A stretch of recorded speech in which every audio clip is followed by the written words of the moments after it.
একটু জোরে জিজ্ঞেস করেন, কারণ শব্দটা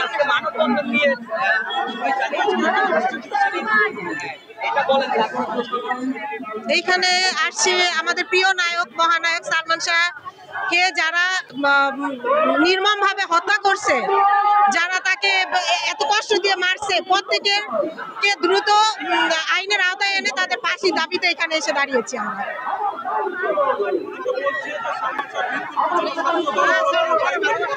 হ্যাঁ হ্যাঁ হ্যাঁ, তার ওয়াইফ হচ্ছে ডনের সাথে, আজিজ রহমান ওনার সাথে যে পরক্রিয়া করছে, এটা আমাদের নায়ক সালমান শাহ দেখে ফেলছে। তো তখন তার চরিত্রটা ঢাকার জন্য, সে যে খারাপ একটা মহিলা, সে যে জঘন্য একটা মহিলা, সে যে দুশ্চরিত্রা, এটা ঢাকার জন্য সে সালমান শাহকে নির্মমভাবে হত্যা করছে। সরকারের কাছে আমাদের দাবি হচ্ছে সামিরার মা লুসি, ডন, আজিজ রহমান, সামিরা, যারা 11 জন এই মৃত্যু সাথে জড়িত, প্রত্যেকে আটকিয়ে তারা দ্রুত শাস্তি দেওয়া হোক, ফাঁসি দেওয়া হোক।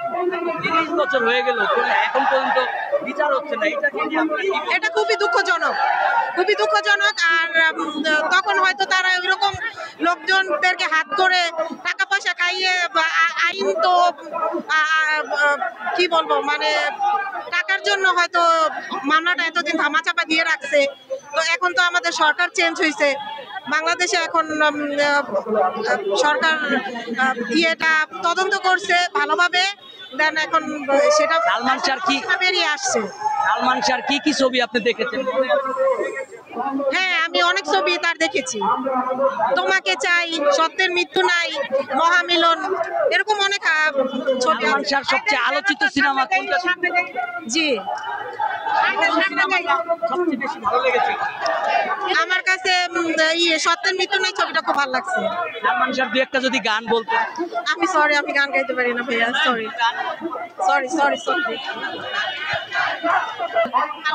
প্রত্যেকটা গানই রোমান্টিক, প্রত্যেকটা গানই সুন্দর ছিল।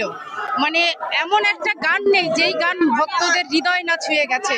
তুমি আমায় করতে সুখী, জীবনে অনেক বেদনায় সয়েছো, তুমি আমার এমনই একজন, তারপরে আছে এই ঘরে এই সংসারের গান আছে। তো সালমান শাহর যে ভালোবাসার গান, কায়ামাত থেকে কায়ামাত ছবির গান, ও আমার বন্ধু গো, চিরসাথী পথ চলার, তার কোন কোন গান বলবেন যে এই গান ভক্তদের হৃদয় ছয়নি? তার 27টা মুভি হোক আর একটা মুভি হোক, যদি সে একটা মুভি করেও মারা যেত, তাও সে আমাদের কাছে অমর থাকতো। অমরত্বের জন্য 100 লাগে না, একটাই যথেষ্ট।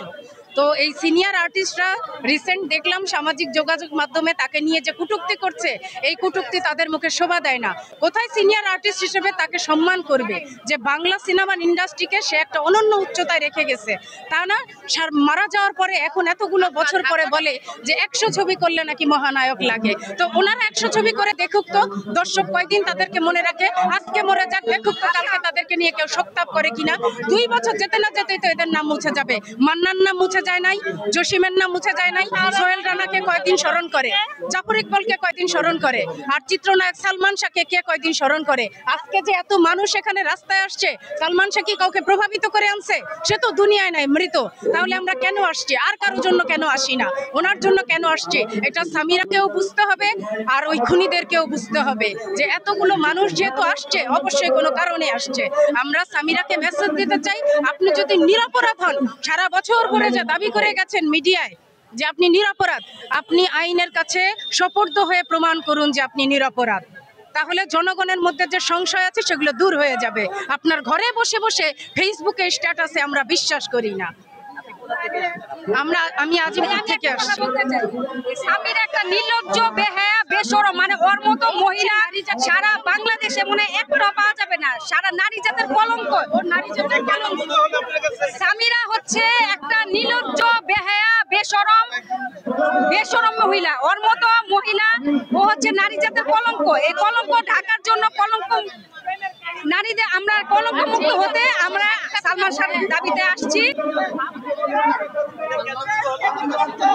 কেন মনে হলো আরো তো মহিলা আছে, আমরা তো সংসার করি, কিন্তু ওর মতো তো আমি এরকম কোনো মহিলাকে দেখি নাই যে স্বামীর জন্য এক ফোঁটা চোখের পানিও পড়ে না।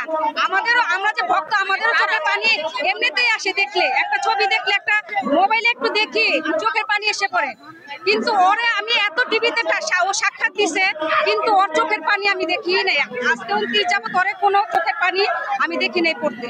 এর জন্য আমার মনে হলো ওর মতো নির্লজ্জ মহিলা সারা বাংলাদেশে, ওর রেকর্ড একটা মহিলা, যে ও এই কাজটা ওর দ্বারাই সম্ভব আর ওর দ্বারাই হয়। আর ওই যে বারমায়া মহিলা, ওর ভিতরে কোনো পুরুষের জন্য বা কারোর জন্য কোনো ফিল বলতে কিছু নাই, এই জন্য ও এই কাজটা করতে পারছে। জঘন্য।